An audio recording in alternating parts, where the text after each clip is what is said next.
Assalamualaikum warahmatullahi wabarakatuh. Halo teman-teman semuanya. Perkenalkan, kami dari kelompok 1. Pada kesempatan kali ini akan mempresentasikan hasil diskusi kami mengenai perfect competition atau pasar persaingan sempurna. Sebelumnya, perkenankanlah saya untuk memperkenalkan anggota dari kelompok 1. Yang pertama, Linda Lestari dengan NIM 049. Yang kedua, Silmi Hafsatus Zahro dengan NIM 069. Yang ketiga, Tias Nafiasani dengan NIM 071. Yang keempat, Arina Rahmatika dengan NIM 073. Dan yang terakhir, Dia Wulansari dengan NIM 076. Baiklah, untuk mempersingkat waktu, marilah kita memasuki materi yang pertama.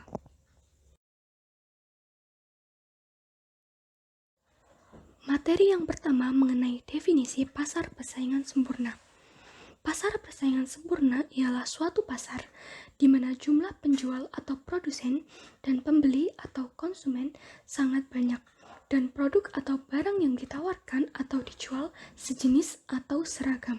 Akibatnya, baik penjual maupun pembeli tidak dapat mempengaruhi harga, sehingga harga di pasar betul-betul merupakan hasil kesepakatan dan interaksi antara penawaran dan permintaan.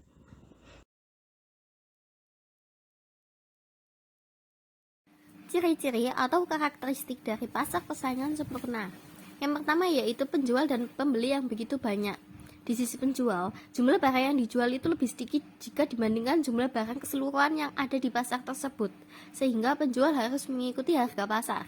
Sedangkan di sisi pembeli, pembelian sangat kecil jika dibandingkan dengan jumlah pembelian yang ada di pasar tersebut, sehingga bagi pembeli pun harga pasar harus diikuti. Yang kedua, yaitu produk yang ditawarkan sejenis atau homogen, baik dari jenis maupun kualitasnya itu sama, sehingga konsumen kesulitan membedakan barang antara penjual yang satu dengan yang lainnya.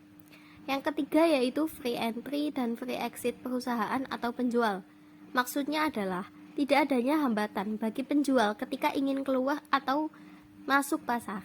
Hal ini berbeda dengan pasar lainnya yang adanya keterkaitan ketika ingin masuk atau keluar pasar.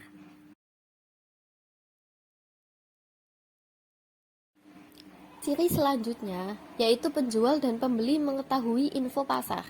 Dari kedua belah pihak sama-sama mengetahui keadaan pasar, baik dari segi harga, barang atau jasa, serta perkembangannya. Kemudian, perpindahan sumber ekonomi cukup bebas. Maksudnya, dalam pasar persaingan sempurna, tidak ada kesulitan jika terdapat sumber daya atau tenaga ingin berpindah dari tempat satu ke tempat lainnya, karena pada dasarnya semua tempat produksi sama, baik dari cara memproduksinya hingga pemasarannya. Dan ciri yang terakhir yaitu kebanyakan perusahaan berskala kecil atau mikro. Pasar persaingan sempurna kebanyakan terdiri dari perusahaan yang relatif kecil jika dibandingkan dengan ukuran keseluruhan pasar, sehingga hal ini membuat tidak ada satupun perusahaan yang terlibat dalam mengontrol pasar dari segi harga maupun kualitas. Jika pada kenyataannya satu perusahaan untuk berhenti, maka kondisi pasar tidak akan terpengaruh. Kemudian ada maximization profit atau memaksimalisasi laba, di mana dalam pasar persaingan sempurna, biasanya produsen dikatakan mencapai equilibrium atau keseimbangan apabila memperoleh keuntungan atau maksimum profit, di mana profit atau laba merupakan keuntungan penjualan yang besarnya merupakan selisih dari TR atau total revenue dengan TC atau total cost, atau bisa disimpulkan dengan persamaan profit sama dengan TR min TC, di mana TR itu biasanya didapat dari perkalian antara harga dengan kuantitas output atau Q yang terjual. Maksimalisasi laba juga dapat dijelaskan dengan tabel berikut, di mana terlihat bahwa semakin banyak jumlah output terjual, maka tingkat awal profit akan mengalami peningkatan, namun pada titik tertentu profit akan mengalami penurunan. Nah, penurunan tersebut juga dipengaruhi salah satunya karena tingkat kepuasan konsumen yang sudah mencapai puncaknya, dan apabila dipaksakan untuk mengonsumsi produk yang sama tersebut, maka tingkat kepuasan akan semakin menurun dan diikuti dengan tingkat permintaan yang juga menurun. Sehingga apabila produksi perusahaan tidak diturunkan, maka akan mendapatkan kerugian. Maka akan lebih baik jika perusahaan tersebut menginovasikan produk unggulan baru. Dapat dilihat juga dalam kolom perubahan profit atau MR-MC, itu terlihat bagaimana besar perubahan profit yang diperoleh seiring peningkatan penjualan output. Maksimalisasi laba juga bisa dijelaskan melalui kurva berikut, di mana ketika MR atau marginal revenue lebih besar daripada MC atau marginal cost, maka untuk memaksimalkan laba, produsen perlu meningkatkan kualitas output sehingga hal tersebut juga bisa meningkatkan permintaan terhadap barang atau produk tersebut. Sedangkan ketika MR lebih kecil daripada MC, maka untuk memaksimalkan laba, produsen perlu mengurangi kuantitas produk. Dan pada titik MR sama dengan MC merupakan titik level profit maksimal dapat dicapai.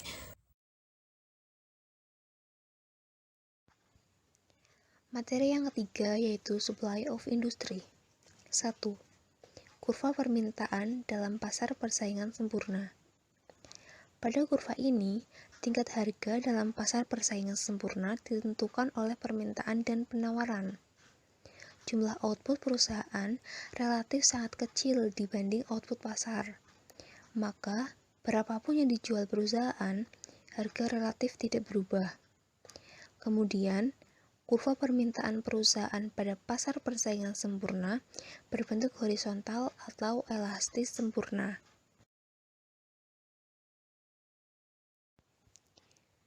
Pada gambar tersebut, dijelaskan bahwa pada kurva A tingkat harga dalam pasar persaingan sempurna ditentukan oleh permintaan dan penawaran. Sedangkan pada kurva B, jumlah output perusahaan relatif sangat kecil dibanding output pasar. Maka, berapapun yang dijual perusahaan, harganya relatif tidak berubah.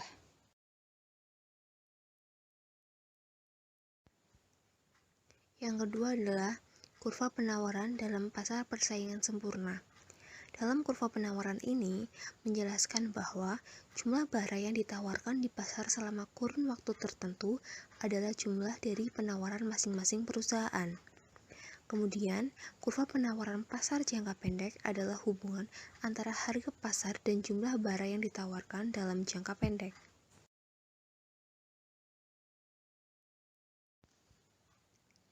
Berikut adalah contoh dari kurva penawaran dalam pasar persaingan sempurna, di mana jumlah dari penawaran masing-masing perusahaan adalah jumlah barang yang ditawarkan di pasar selama kurun waktu tertentu.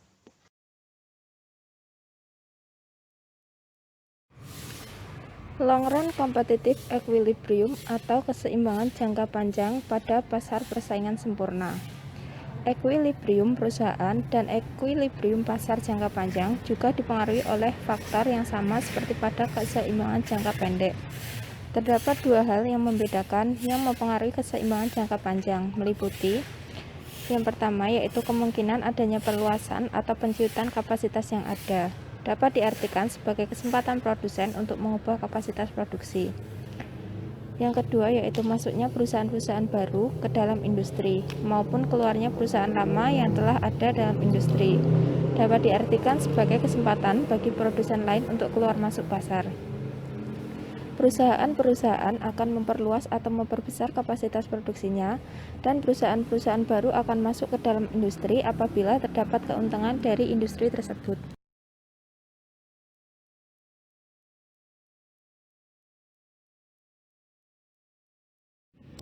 Kurva penawaran dan ekuilibrium jangka panjang.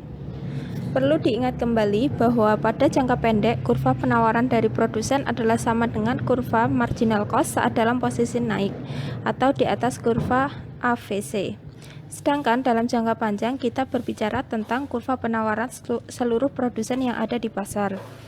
Berdasarkan dua asumsi faktor yang berpengaruh terhadap keseimbangan jangka panjang yang telah dipaparkan sebelumnya, dalam keseimbangan jangka panjang, produsen akan masuk atau keluar pasar pada saat profit sama dengan 0. Penjelasannya adalah sebagai berikut. Equilibrium suatu produsen dalam jangka panjang tercapai ketika P sama dengan MC. Kondisi ini merupakan maksimalisasi profit. Pada saat itu, P juga sama dengan minimum average cost atau AC, sehingga profit adalah 0. Dari hal tersebut, terbentuklah kurva penawaran jangka panjang untuk keseluruhan pasar, karena pada saat profit sebesar 0 adalah setara dengan minimum AC. Maka, kurva penawaran yang terbentuk berupa garis lurus mendatar atau kurva elastis sempurna.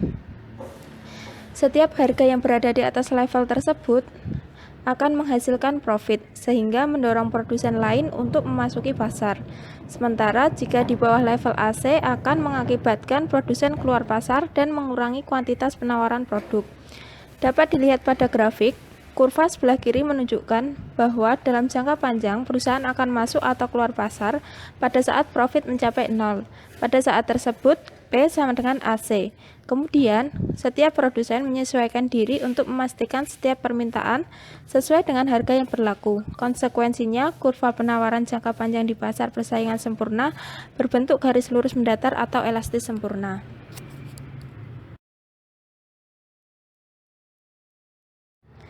Pengaruh perubahan permintaan pada ekuilibrium jangka panjang. Pada gambar kurva tersebut, posisi awal pasar hanya berisi dua produsen. Pasar berada dalam keseimbangan di titik A seperti terlihat pada gambar sebelah kiri. Peningkatan permintaan dari Q1 ke Q2 mendorong kenaikan harga dari P1 ke P2, sehingga menggeser titik ekuilibrium dari A ke B, sekaligus menambah besarnya profit bagi produsen. Dalam jangka pendek, keseimbangan pasar secara keseluruhan akan bergeser dari AT ke BT, dapat dilihat pada kurva sebelah kanan. Peningkatan profit ini menarik produsen lain untuk masuk ke pasar, sehingga mengubah ekuilibrium pasar menuju titik CT atau CT. Perhatikan bahwa garis horizontal yang menghubungkan titik AT dan CT membentuk kurva penawaran pasar jangka panjang atau kurva elastis sempurna. Dari gambar kurva tersebut, dapat kita ketahui bahwa dalam jangka panjang, setiap produsen akan menyesuaikan diri dengan harga yang berlaku, sehingga kembali membentuk titik ekuilibrium yang baru, atau dalam kurva dapat dilihat pada titik G. Berikut merupakan news artikel mengenai pasar persaingan sempurna dengan judul Panen Melimpah Harga Cabai Merosot. Ini solusi Kementan. Masalah yang diangkat dalam artikel ini adalah menurunnya harga cabai yang menyebabkan para petani cabai merugi. Penyebab dari turunnya harga cabai antara lain kelebihan produksi, sistem transportasi yang tidak lancar, dan lesunya permintaan. Solusinya yakni membuat pola kemitraan antara pedagang cabai besar dan industri pengguna cabai melalui toko tani.